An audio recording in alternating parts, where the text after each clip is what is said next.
Train లో వెళ్తున్నారు. పెద్ద ఆయన పక్కనే ఉన్నటువంటి కుమారుడు 25 సంవత్సరాలు ఉంటాయి, సీట్ లో కూర్చున్నారు. ముందున్న వాళ్ళు అనుకున్న వాళ్ళందరూ వాళ్ళిద్దరిని గమనిస్తున్నారు. ఆ బాబు, నాన్న పశువులు, ఆవులు అంటే వాళ్ళ తండ్రి గారు, అవునా నాన్న అని చెప్పి తల మీద చేపెట్టి, ఎస్ అవును ఆవులు, నాన్న అదిగో మేకలు అంటున్నాడు. అవునరా మేకలు అని చెప్పి ఈయన తడుపుతున్నాడు. ఇది చూసిన మిగిలిన వాళ్ళందరికీ నవ్వచ్చు.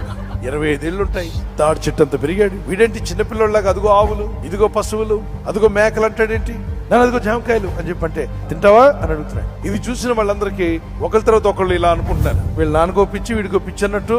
తండ్రి ఏమో కన్నీళ్లు గారుస్తూ సంతోషంగా, అవునరా నాన్న చిన్న నిజమే నిజమే అని చెప్పి అన్నాడు. దీన్ని చూసినటువంటి ఆ చుట్టూ ఉన్న వాళ్ళు ఎగతాళి చేయడం ప్రారంభించారు. లాస్ట్ కి పెద్ద ఆయన ఉండబట్లకి, ఎందుకంటే మీరు నవ్వుతున్నారు, లేకపోతే ఏంటంటే చిన్నపిల్లోళ్ళలాగా ఆయనేమో అదిగో నాన్న పశువులు ఇదిగో మేకలు అంటుంటే మీరేమో అవును అని చెప్పి తండ్రి దుఃఖంతో చెప్పాడు, బాబు నా కొడుక్కి ఇంతవరకు కళ్ళు కనబడవు, ఈ మధ్య ట్రీట్మెంట్కి వెళ్ళాను, ఆ దేవుని దయ వల్ల నా కొడుక్కి చూపు వచ్చిందయ్యా, నా కొడుకు చూడగలుగుతున్నాడయ్యా, అది చూసి నా హృదయం ఆనందిస్తుందయ్యా. 25 ఏళ్లుగా నా కొడుకు చూడలేక బాధపడ్డాడు, ఈ మధ్య చూపు వచ్చింది నా కొడుక్కి.